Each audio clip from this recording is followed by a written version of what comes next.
La rencontre est qualifiée d'historique au Vatican. Le pape François a convié l'Israélien Shimon Peres et Mahmoud Abbas, le Palestinien, à prier ensemble pour la paix.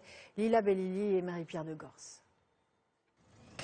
Une accolade historique. Comment allez-vous? Je vais bien. Je suis content de vous voir. Moi aussi, je suis content de vous voir.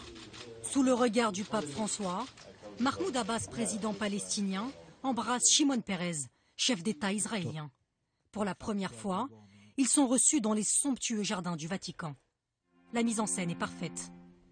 Tous les trois vont prier en musique pour la paix au Moyen-Orient. Le geste se veut symbolique et politique. Il n'y aura pas de traité de paix signé.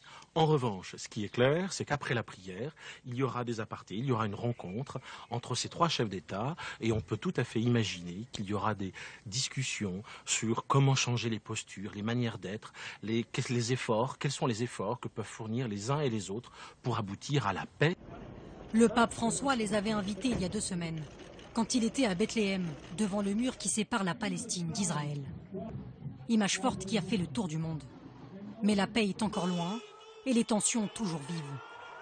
Mahmoud Abbas réclame l'arrêt des constructions de nouvelles habitations en territoires occupés, en Cisjordanie et Jérusalem-Est. Mais le gouvernement israélien vient tout juste d'en construire 1500. Cette journée marque-t-elle un début de réconciliation, au point mort depuis des années? Le pape François espère que ces prières permettront de retrouver le chemin de la paix entre Israéliens et Palestiniens, une paix qu'ils attendent depuis plus de 20 ans.